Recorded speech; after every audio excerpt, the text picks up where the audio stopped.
ಒಂದು ಕಟ್ಟಡ, ಒಂದು ಇತಿಹಾಸ, ಒಂದು ನ್ಯಾಯದ ಪಯಣ.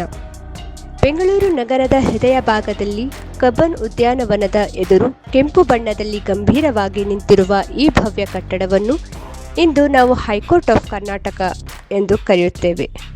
ಆದರೆ ಈ ಕಟ್ಟಡ ಆರಂಭದಿಂದಲೇ ನ್ಯಾಯಾಲಯವಾಗಿರಲಿಲ್ಲ. ಇದರ ಇತಿಹಾಸ ಸುಮಾರು 160 ವರ್ಷಗಳ ಹಿಂದೆ ಆರಂಭವಾಗುತ್ತದೆ.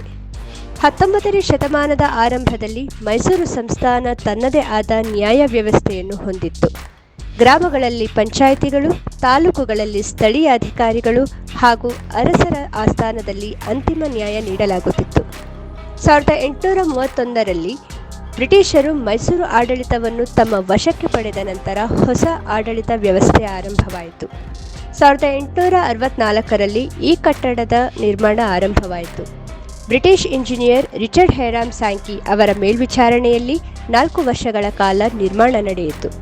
1868ರಲ್ಲಿ ಕಟ್ಟಡ ಪೂರ್ಣಗೊಂಡಿತು. ಇದಕ್ಕೆ ಅತ್ತಾರ ಕಚೇರಿ ಎಂದು ಹೆಸರು ಬಂತು.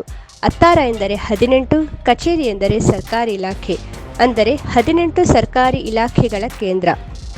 ಈ ಕಟ್ಟಡವು ಆರಂಭದಲ್ಲಿ ನ್ಯಾಯಾಲಯವಾಗಿರಲಿಲ್ಲ. ಇದು ಮೈಸೂರು ಸರ್ಕಾರದ ಆಡಳಿತ ಕಚೇರಿಯಾಗಿತ್ತು. ಆದರೆ ಕೆಲವೇ ವರ್ಷಗಳಲ್ಲಿ ಈ ಕಟ್ಟಡ ನ್ಯಾಯದ ಇತಿಹಾಸವನ್ನು ಬರೆಯಲಾರಂಭಿಸಿತು. 1884ರಲ್ಲಿ ಚೀಫ್ ಕೋರ್ಟ್ ಆಫ್ ಮೈಸೂರು ಸ್ಥಾಪನೆಯಾಯಿತು. ಅತ್ತಾರ ಕಚೇರಿ ಆಡಳಿತದ ಕಟ್ಟಡದಿಂದ ನ್ಯಾಯದ ಮಂದಿರವಾಗಿ ರೂಪಾಂತರಗೊಂಡಿತು. ಇದು ಕರ್ನಾಟಕ ಹೈಕೋರ್ಟ್ ಇತಿಹಾಸದ ಮೊದಲ ಅಧ್ಯಾಯ. ಒಂದು ಕೆಂಪು ಕಟ್ಟಡ, ಒಂದು ಐತಿಹಾಸಿಕ ಪರಿವರ್ತನೆ, ಒಂದು ನ್ಯಾಯದ ಪರಂಪರೆ. ಮುಂದಿನ ಭಾಗದಲ್ಲಿ ಚೀಫ್ ಕೋರ್ಟ್ ಆಫ್ ಮೈಸೂರು ಹೇಗೆ ಹೈಕೋರ್ಟ್ ಆಫ್ ಕರ್ನಾಟಕ ಆಗಿ ರೂಪುಗೊಂಡಿತು, ಅದರ ಹಿಂದಿನ ರೋಚಕ ಇತಿಹಾಸ ಏನು, ಇದರ ಮುಂದಿನ ಭಾಗದಲ್ಲಿ ತಿಳಿಯೋಣ.